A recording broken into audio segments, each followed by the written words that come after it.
Rambo. Same guy, different problem. But yeah, you know, love all these troubled people.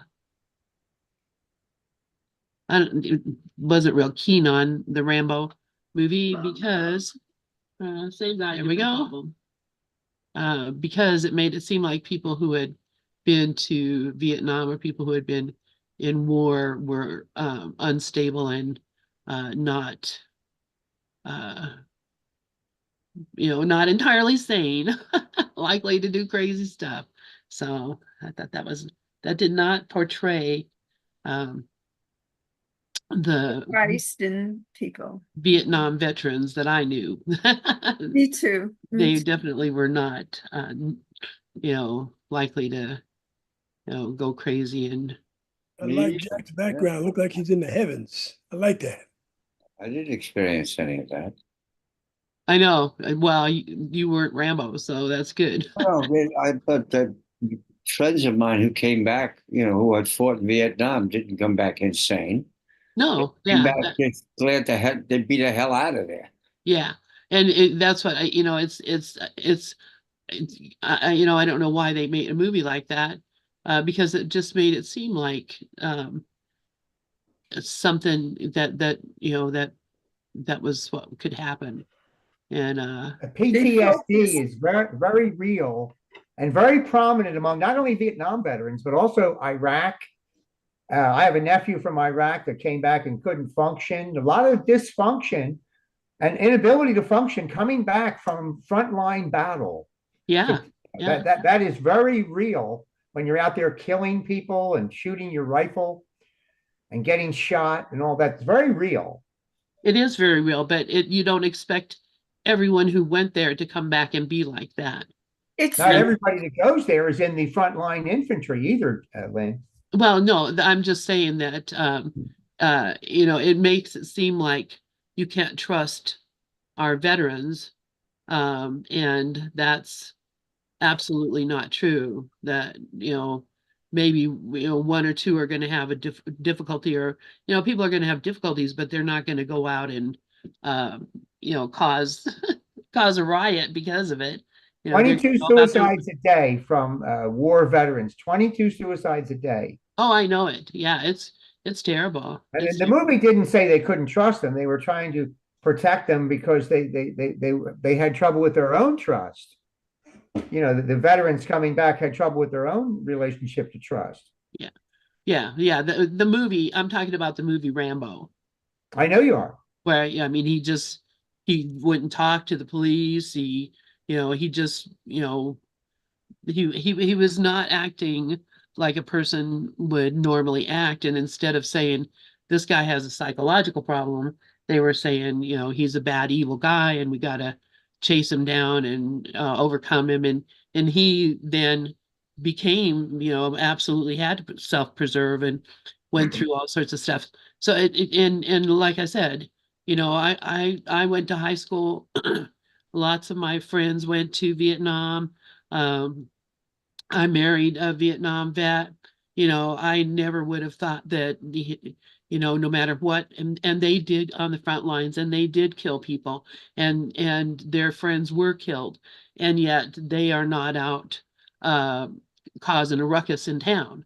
That's very atypical behavior, but the movie made it seem like that was a likelihood that that's going to happen. So, better be careful because your your vets are going to cause trouble. I think the it's not movie's right. something to focus 100%. on.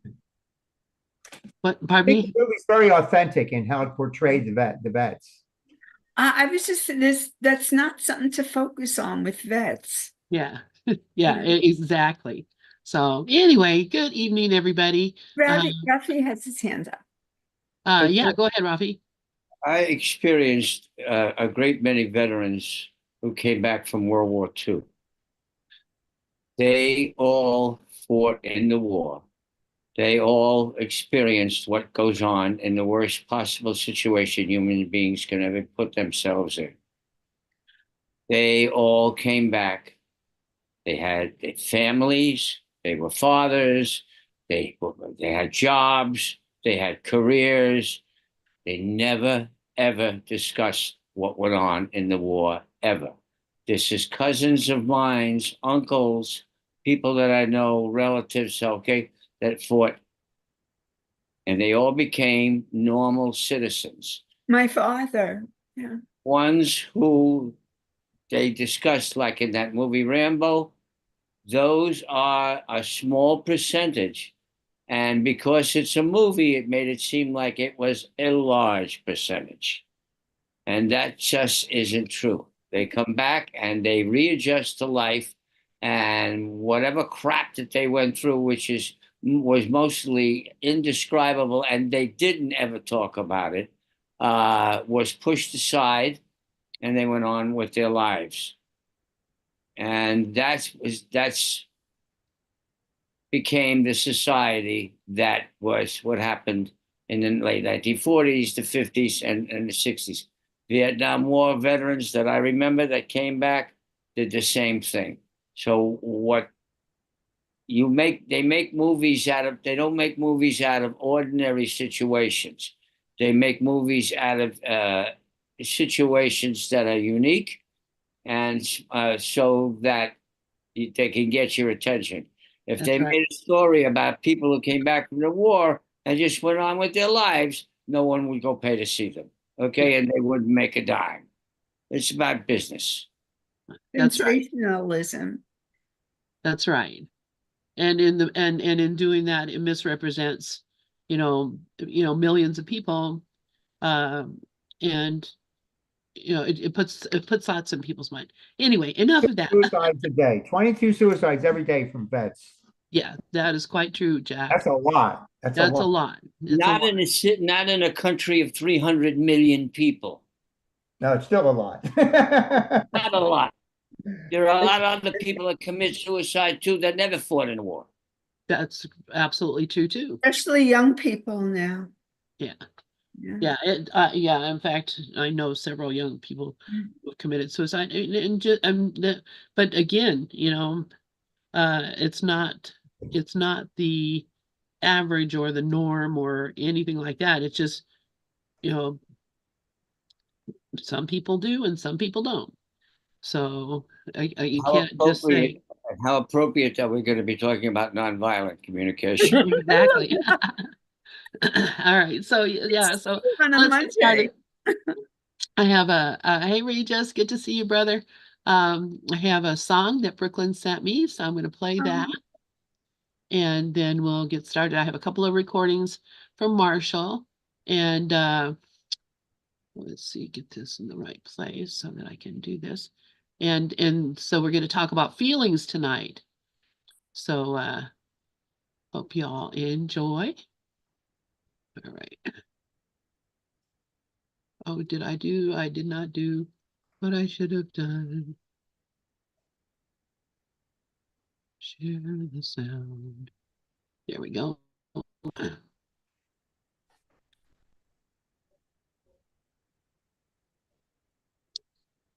Oh, I hope I didn't confuse it. Or my other computer. I am here to give and receive love. I am here to give and receive. I am here to give and receive love. I am here to give and receive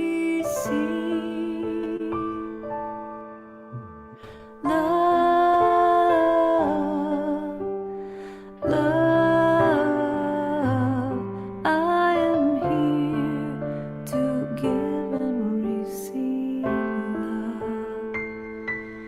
I am here to give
and receive love.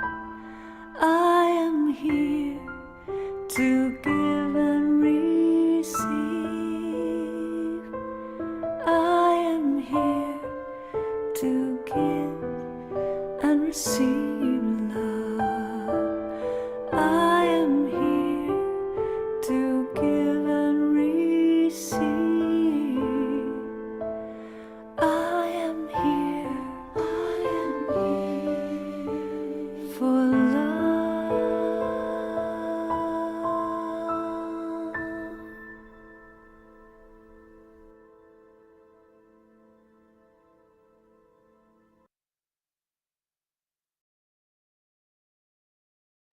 Wow, thank you so much, Brooklyn, for sending me that. How beautiful.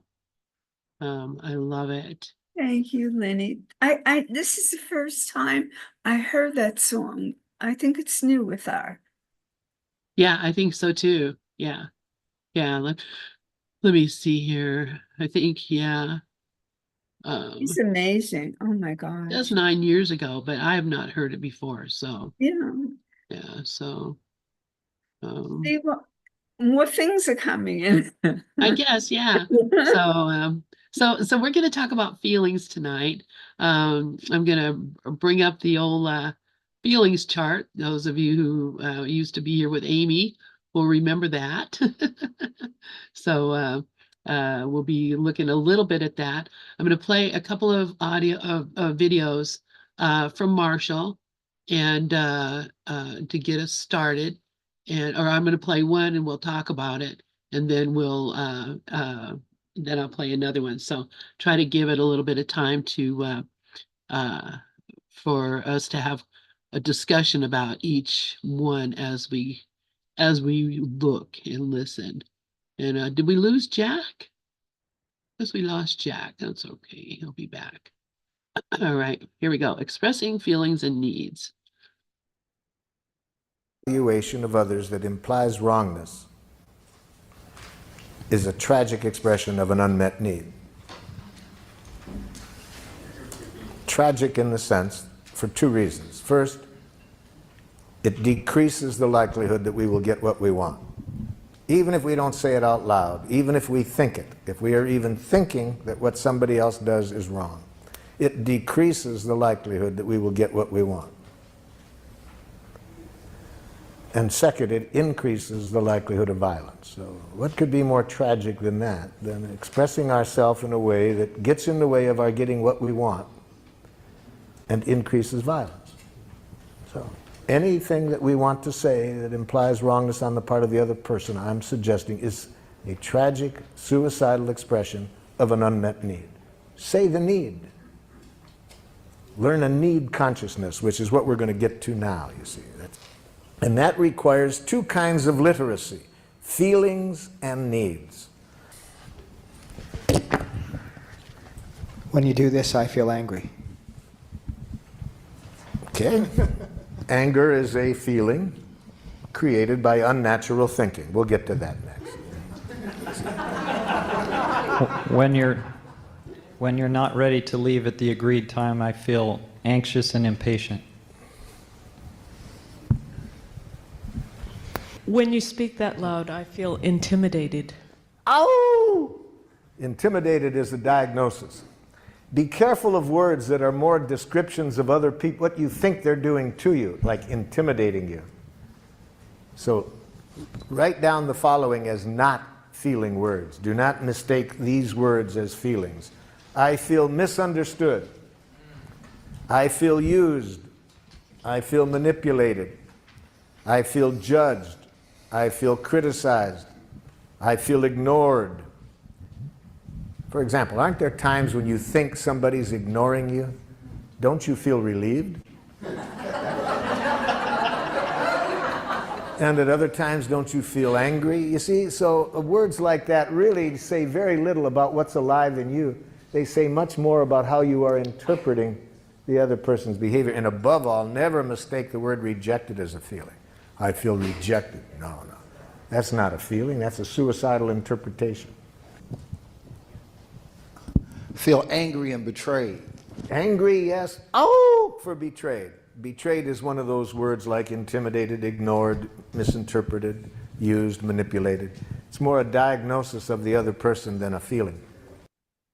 I just wanted to say real quick, if you see he's got the puppet of the giraffe on one hand and the puppet of the jackal on the other. So if it's a real feeling, then the giraffe is going, yeah.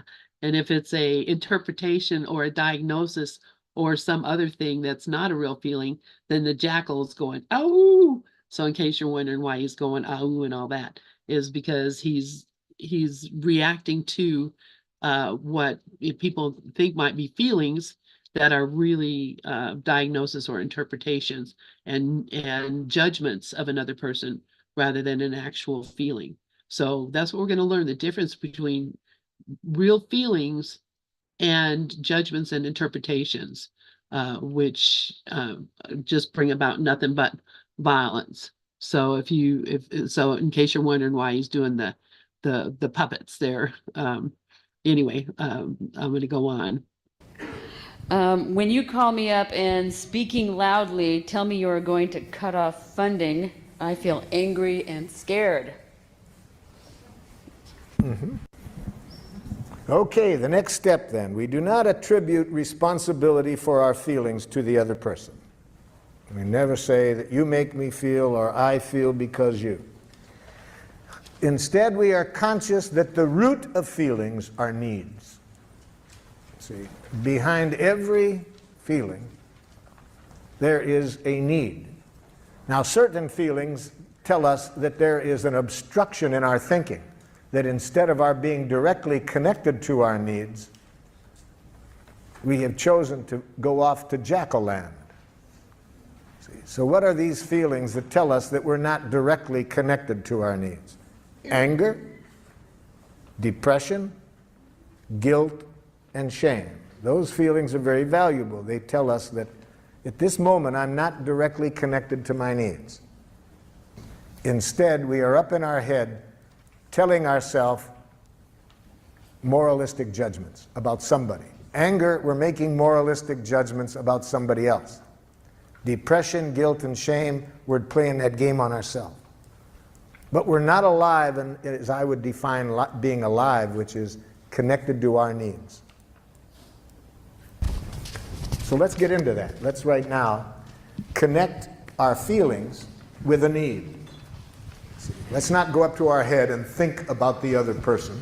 Let's go into our heart and connect our feeling with our need, because needs give us the most power with people. See, giraffe is based on a power model, power with people. It increases our power with them in the sense that it increases people's willing giving to us, to enjoy giving to us. That's power with people. We have been trained in a power over model, the use of punishment and reward. That's power over people. To get them to do things not because it's coming from their heart and they want to contribute to our well-being or to life. No, they want to avoid punishment or get a reward. So we want to increase power with people.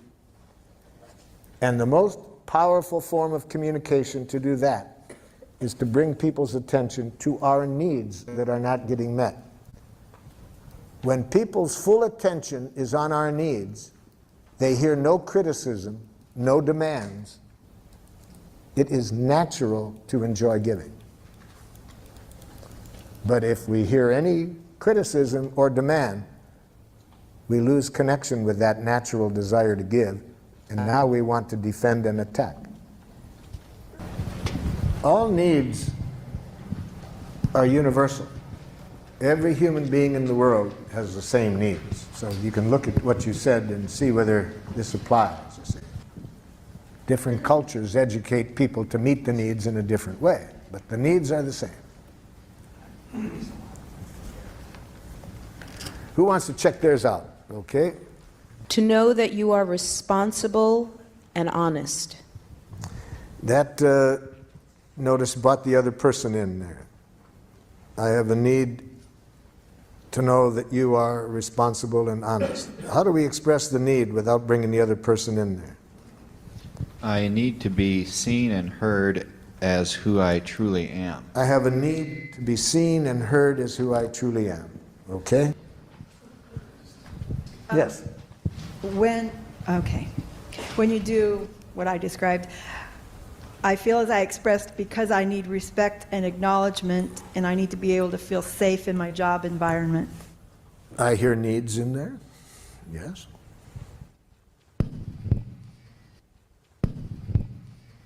When you do what I described, I feel as I express because I need to express my desire and need without it hurting you.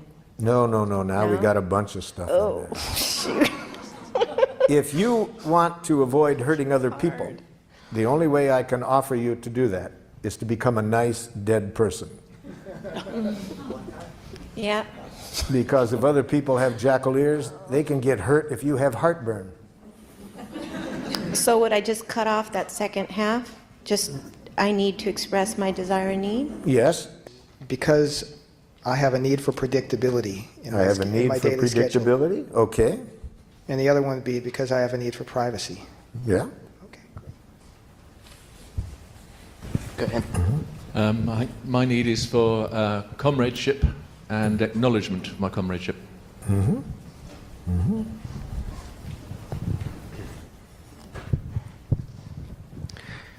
I have a need to memorialize the life of your father, and in doing so, honor the life of your entire family. Have a need to honor this life? Yes. I have a need to have communication with other people that is open and supportive of life. Need for supporting of life, openness. Okay. When you do this, I feel hurt because I have a need to be heard and understood. Yes, very important need. That need for understanding, to be heard, to be listened to, empathy. There's different ways of expressing it, but it's a critical need, one that we have daily. When we believe that our needs involve another person doing something, we take a very abundant world and make it scarce very quickly. So we don't want to mix up our need and a request. See, we may have a request, a strong request, that a particular person meet our need for love. See, that's a strategy. We may want this particular person, but we don't have a need for that person to love us. That's mixing up the need and the request. We have a need for love. We have a strong preference that this person take the actions to meet that need. But we don't want to mix up the need and the strategy. So let's learn a language of needs. Okay. No, I don't want that to come. No. There we go. All right. So, kind of Marshall was talking about obviously the difference between needs, between feelings and wants, and talking a little bit about needs, and how when we recognize our shared needs, then it makes it easier for us to have clear, open communication about what it is that we're feeling. But we don't blame the other person for my feelings. We actually acknowledge that I'm responsible for my own feelings, and we'll talk about feelings a lot more coming up. Yeah, Rico, please go ahead. Good evening, family and friends. Thank you for allowing me to be here with you. I send you love and light from my heart to yours, and happy whatever you celebrate. You know, Lynn, I noticed something. From where he's coming from, it is totally easy to see the light and the innocence in everyone. If you can keep the focus over here and not the reactions from that external world, it is like super easy if you can remain coming from where he's talking about, taking it off the other person. Easier to see the light in somebody.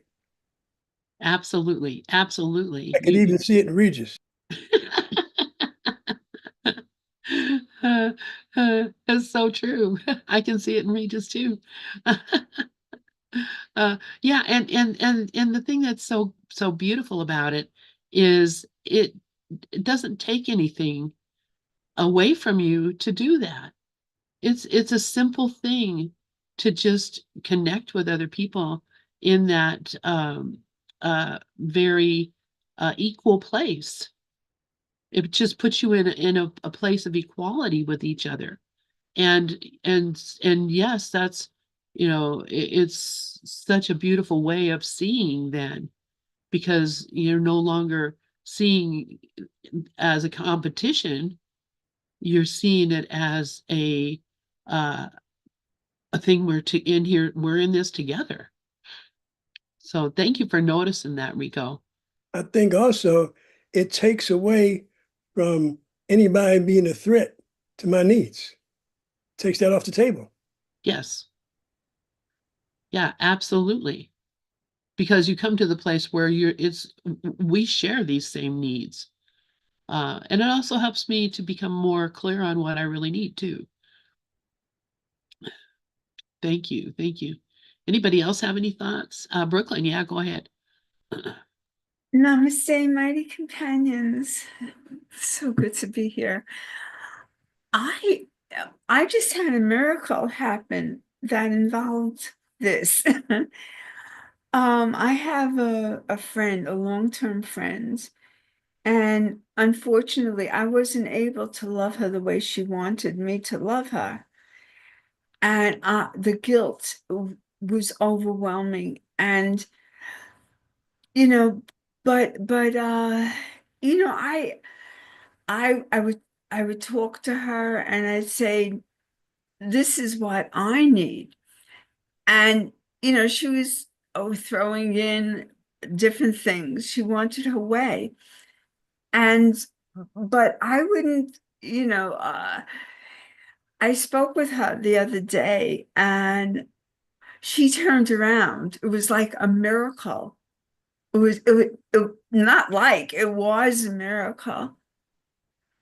It's the authenticity of a miracle, And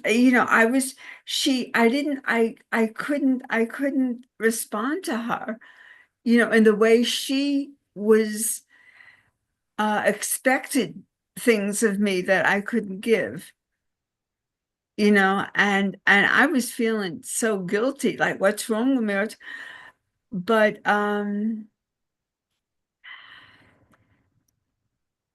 it is what it is, and we it was wonderful. It was wonderful when we spoke. My God, yeah. Thank you, Brooklyn. That's beautiful. Thank you so much for bringing up that story and that example and sharing that with us. Rafi, please go ahead. No, just building on what Rico said. If, well, not more if, just come from how I function. Seeing everybody as divine love, as opposed to seeing them as an individual. If you're seeing them as an individual, you're coming from an ego point of view. Okay, so right away you're the victim, and I want something from them, or I got to protect myself from them. Okay, recipe for continual suffering. If you come out of them to the point of view of they are sacred, or they are love, they are light, we are all children of God. However you phrase it, that it works for you, it works for me. Is I just come from a point of view of saying, okay, there's the grace of God. There's the grace of God. Whoever I see, I walk into a Trader Joe's or any other place, or I come from, I immediately stop all thought, and it's coming from I love you, I love you, I love you, I love you, I love you, I love you, I love you. Equalizes the playing field. Now nobody's special and nobody is under special. Nobody is different, nobody is unequal. Nobody is a person that has things that an ego mind would come from a point of view that has to be judged.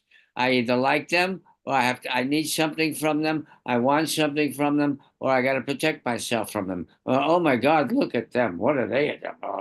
There's no judging anymore. And as soon as the judging goes away, then we're all that equal one divine light of being. And there can be no victim mentality. And then there can be there's no coming at anybody from who the mind thinks they are, or what I want from them, or I don't want. All of that's all gone. And if feelings come up that that that foment in my body, I feel something like in my gut or my solar plexus. Oh my check. Those are my feelings. I mean, well, I recognize them. We're not our feelings, obviously. And then I can just bring it up, welcome it, let it go. So it's all welcoming, it's all allowing, and it's coming from a high point of acceptance. And when you're in acceptance, there are no enemies, there is no judgment. Absolutely. Thank you for that, Rafi. Exactly right. Let's see. Let's see, Mickey and then Brooklyn. Go ahead, Mickey.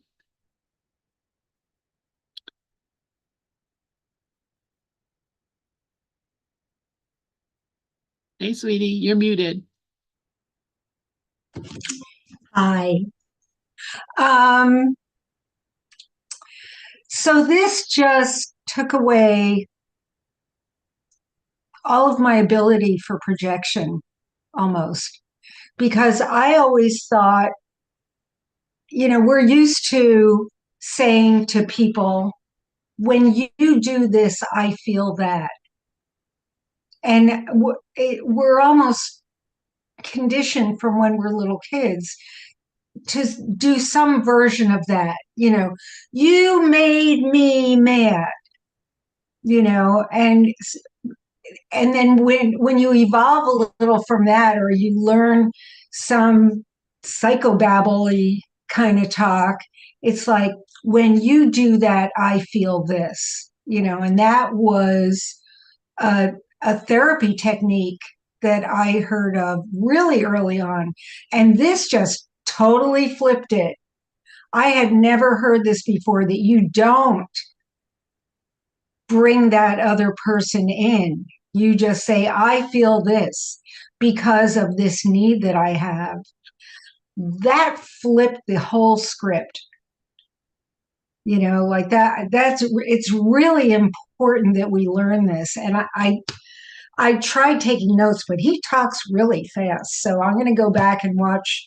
Is this available on YouTube for Yeah, anybody? all his stuff is on YouTube. Okay. If you start watching Marshall on YouTube, you're going to be like, it's going to rock your whole world. Yeah, I wrote down the name of this video because I want to go back and I want to take some more extensive notes. But that's so important, that because it's the same thing the course is talking about. It's taking accountability for what we're feeling and what we're thinking, and not projecting it out onto other people. This is so key. So thanks so much. I was like, NBC, yeah, I've heard of it. I'm not sure, like I'm just into the course, blah, blah, blah. I didn't realize how linked they were. So I really want to thank you for this. No, thank you. Yes, it is like totally. Once you start thinking in NVC, you just start seeing with the guiltless mind and seeing the guiltless brother, and it completely shifts your thinking.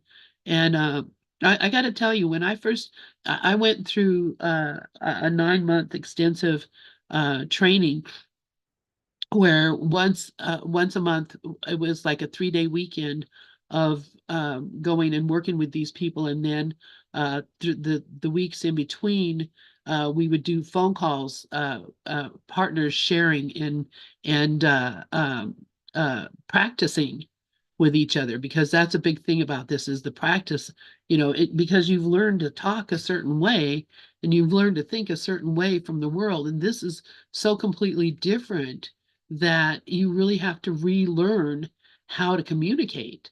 And so I took this extensive course, and I'm telling you what, the people that I went with, went up to Denver. They would stop and pick me up in Pueblo, and we'd go on up to Denver for the class. And every single time before they would go, I would just be like, I've got to make an excuse. I can't go. I don't want to go. I don't want to go. My ego was so resistant to the shift that was being made. It was terrifying. I mean, I don't even know how to explain it to you. It was terrifying. And for no real reason that I can tell you, other than it was just knocking the foundation of my whole thought system off. It was just knocking it over. And I recognized it, but it didn't make it any easier. It was still terrible. I hated it. But I craved it. I was so hungry for it once I found it, that's all I wanted to do, was learn how to do this. Once I started listening to Marshall and listening to, how it worked, I was just so hooked on it. But my ego did not like it at all, not even a little bit. Brooklyn, please go ahead. And Egos don't like this. Not when we, no. I skimmed the story a little bit. There was a whole thing going on between us for almost a year now that, I felt bad that I couldn't give her what she wanted. And I was so guilty. And I would be telling her, I feel bad. And then I said to her, I think I get the impression you're angry. And she was like, no, no, no. But finally, she told me exactly. She was angry. And I said, I'm so proud of you. And, but I found out that this miracle happened after my sister-in-law couldn't love me the way I wanted to. And I was able to forgive her. I was able to forgive myself. Yeah. that's beautiful, Brooklyn. Yeah. Yeah. Miracle. So grateful. Yeah. Yeah. And when you take the other person out of the equation, and they are no longer responsible for what you're thinking and feeling, and you recognize that I'm the one who's responsible for these things, then you can let them off the hook completely. They have done nothing wrong, and you can recognize that. What like I said, it really shifted me for sure. And it's a completely, I truly, honestly am a completely different person than I was before I took these classes. And again, the big thing that there were two things that really shifted me. One was the nonviolent communication, and the other was choose again, doing the uh, let's see, the process that I learned from Diedrich and the choose again group. Okay, I have another short video that's talking about the difference between thoughts Finally, let me share a thoughts personal and feelings. So I'm going to go ahead and put that on. And, all right. incident that taught me the effects of hiding our feelings. I was teaching a course in nonviolent communication to a group of inner-city students. When I walked into the room the first day, the students, who had been enjoying a lively conversation with each other, became quiet, looked down, looked out the window. They didn't look at all interested in being there. I said good morning, and in the silence I felt very uncomfortable. I didn't feel connection with them, but I was afraid to express it. Instead, I proceeded in my most professional manner by saying, for this class we will be studying a process of communication that I hope you will find helpful in your relationships at home and with your friends. I continued to present information about the process, but no one seemed to be listening. One girl, rummaging through her bag, fished out a file and began vigorously filing her nails. Students near the windows glued their faces to the pane as if fascinated by what was going on in the street below. I felt increasingly more uncomfortable, yet I didn't say it. I just continued on. Finally, a student who had certainly more courage than I was demonstrating piped up, "You just hate being with black people, don't you?" I was stunned, yet immediately realized how I had contributed to this misperception by hiding my discomfort that I was actually feeling at not getting the connection with them that I'd like. I said, "I am feeling nervous, but not because you're black. My feelings have to do with my not knowing anyone here, and I wanted to be accepted, and when I came in the room, from the reaction I got, it didn't meet my need for acceptance." This expression of my vulnerability had a pronounced effect on the students. They started to ask questions about me, to tell me things about themselves, and they were then much better able to learn what I had to offer about nonviolent communication. A common confusion generated by the English language is our use of the word feel without actually expressing a feeling when we do use the verb. For example, in the sentence, "I feel I didn't get a fair," the word feel is followed. "I feel" could be more accurately replaced with "I think." In general, feelings are not being clearly expressed when the word feel is followed by words such as that, like, as if, in sentences like, "I feel that you should know better," "I feel like a failure," "I feel as if I'm living with a wall." Also, this is seen in pronouns, I, you, he, she, they, it, saying, "I feel I am constantly on call," "I feel it is useless," or when we follow the word feel with names or nouns referring to people. "I feel Amy has been pretty responsible," "I feel my boss is being manipulated." So even though the word feel is used in these sentences, what follows is not what I would call an emotion or a feeling. In the English language, it isn't necessary at all to use the word feel when we are actually expressing a feeling. We can say, "I'm feeling irritated," or simply, "I'm irritated."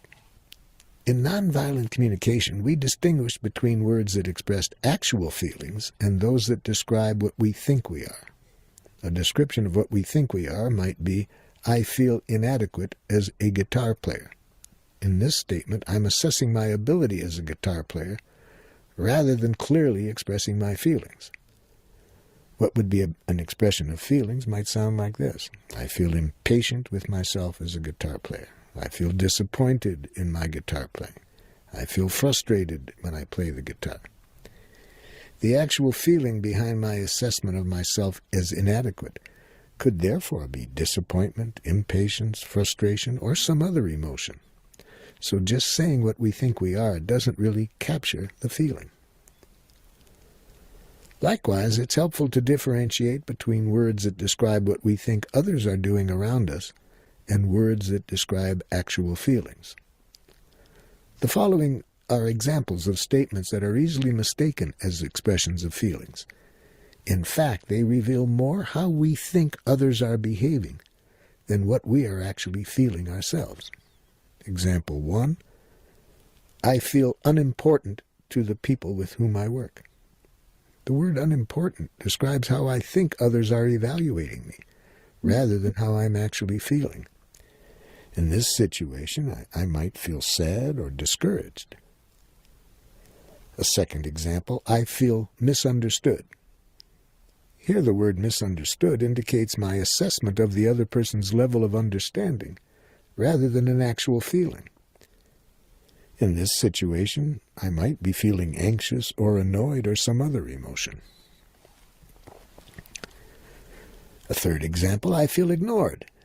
Again, this is a more of an interpretation of the actions of others rather than a clear statement of how we are feeling. No doubt there have been times when we thought we were being ignored and our feeling was relief because we wanted to be left to ourselves. No doubt there were other times, however, when we felt hurt when we thought we were being ignored because we had wanted to be involved. Words like ignored express how we interpret others rather than how we feel. So let me give you some more of these words that I think are often mixed up with feeling words and give quite different connections with other people than if we used words which better express the feelings. So, again, I want to stress the following are not what I would call feeling words. I feel abandoned, abused, attacked, betrayed, cheated, coerced, interrupted, manipulated, neglected, overworked, unwanted, unappreciated, rejected, put down. So in expressing our feelings, it helps to use words that refer to specific emotions rather than words that are vague or general. For example, if we say, I feel good about that, the word good could mean happy, excited, relieved, or any other emotions. Which is good and bad prevent the listener from connecting easily with what we are actually feeling. So I'd like us to check out to see whether I've made clear what are feelings and what are forms of communications that I don't see as feelings. Let me give several statements and see if you feel they are feelings or not. And then I'll tell you what my reaction is. Number one comes after the I feel you don't love me. I would not call that a feeling. Notice the word you comes after the word feel. It wasn't a feeling. When I say I feel you don't love me, I might feel sad, discouraged, might even be angry, depending on how I was interpreting things. So I would not call I feel you don't love me a feeling. Number two, I'm sad that you're leaving because I really value our connection. I would call this a feeling because of the word sad. Number three, I feel scared right now. My need for connection is being threatened. I would say a feeling is expressed there by the word scared. Number four, when you don't greet me, I feel neglected. I would not call that sentence one in which a feeling was expressed because the word neglected is for me not an emotion, it's more an interpretation. I would have preferred it to be sounding something like this. When you don't greet me, I feel sad, hurt, discouraged. Number five, I'm happy that you can come to my party. I'd say a feeling was expressed here, happy. Number six, you're disgusting. No, of course I wouldn't call this a feeling. That's a diagnosis of the other person. If I said I feel disgusted right now because my needs aren't getting met, that's different for me than you're disgusting. Number seven, I feel like hitting you. I would not call that a feeling. That tells me what the person has an image of doing. But I don't know whether that person's scared and wanting to protect themselves by hitting the others, whether they're angry. Could be other feelings as well. Number eight, I feel misunderstood.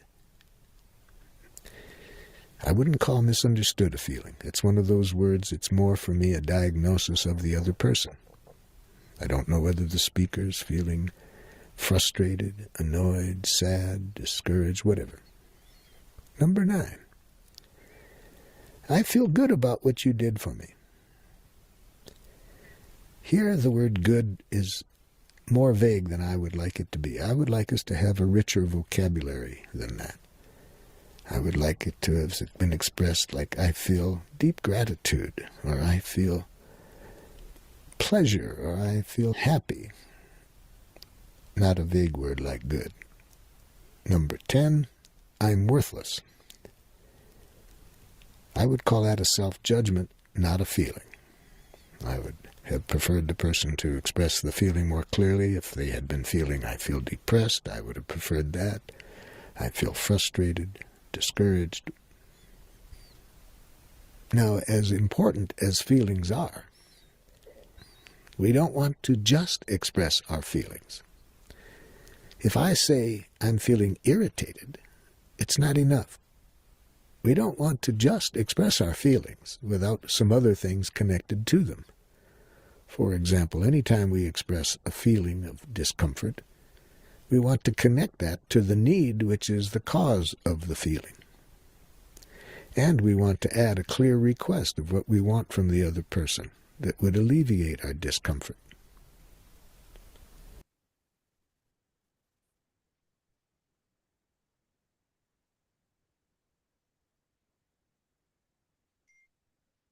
So yeah, so Marshall's just talking about, the what real feelings are. And, once we start getting in touch with what our real feelings are, then, then we don't diagnose or come up with anything that involves the other person. It really just has to do with me, my feelings. And I know we only have a couple minutes left. Does anybody have any thoughts that they'd like to share or any questions before we go? Yeah, I Yeah, do. Regis. Hi, buddy. Hey, hello.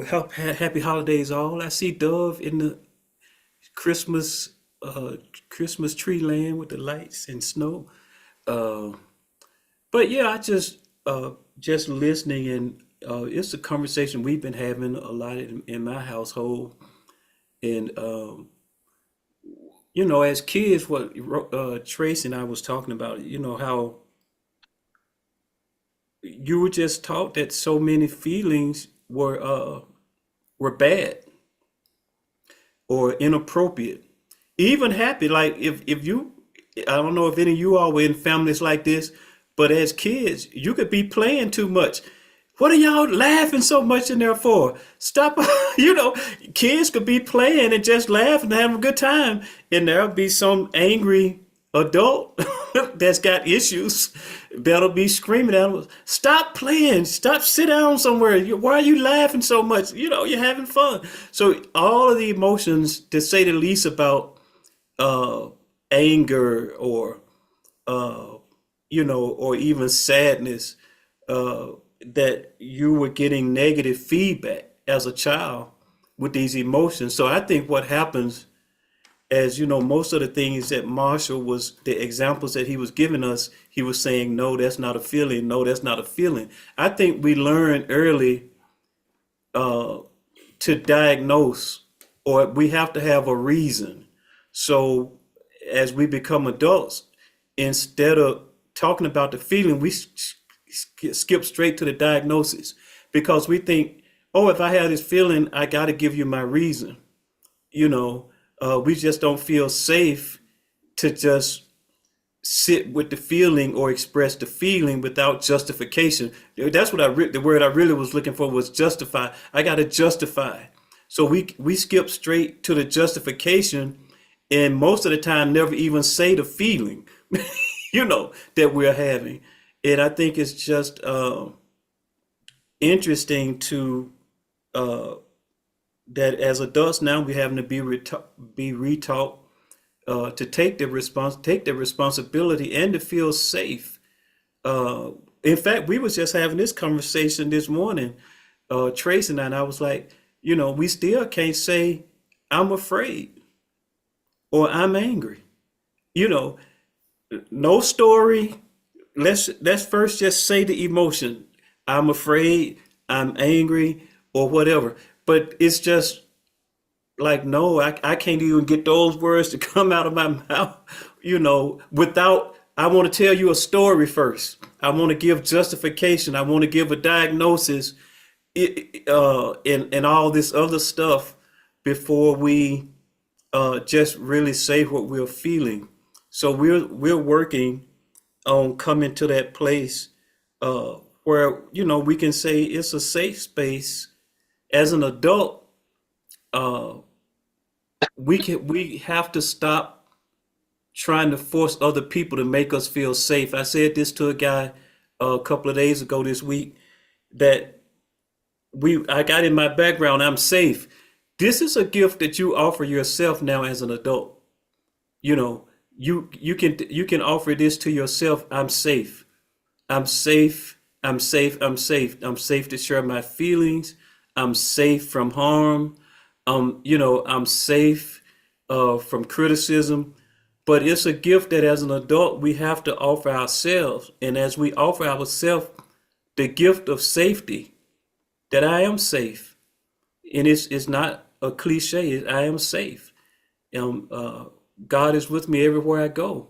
The love of God is in me now. So I'm safe. So as we offer ourselves safety, we'll be able to more easily express our true feelings. Uh, and it takes us away from making somebody else responsible. Really being irresponsible.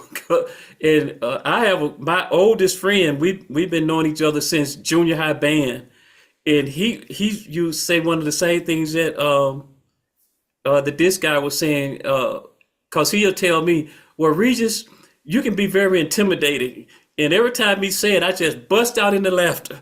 I can't even. It's like he said, I know. You intimidation is an inside job." I'm like, yeah. I'm just like, I don't even know why you say stuff like that. It's like, but we want to make somebody else responsible because we don't feel whole. We don't feel complete, and so we want to make it somebody else's fault. But anyway, it's a lot to be said about that. I know our time is up. I see Rafi got his hand up. Thank you, Regis. I love you so much, and I'm so grateful that you're here. And I'm gonna give you a call after this call, so be prepared. I'm calling you on the phone. Rafi, please go ahead. Now, what we just said needs to be pointed at even stronger. Every time we give a reason for a feeling, an excuse, a rationalization, all you're doing is repeating it. All you're doing is cementing it in and making sure it's going to come up again. As soon as we judge a feeling, this is a good feeling, this is a bad feeling. There are no good feelings. There are no bad feelings. If you're judging them, you're coming from an ego point of view. If you're coming from an ego point of view, you're automatically the victim. Okay, and you're stuck in that cycle that keeps repeating itself mechanically over and over again. That's what's so great about welcoming the feelings, not judging them at all, and knowing that they came up to leave and allowing them to go. Then there's no expressing of them. Then there's no repressing of them. Then there's no blaming anybody else for them. And you get to that point where you welcome them. You're in charge. You're not victimized by them. You're the boss.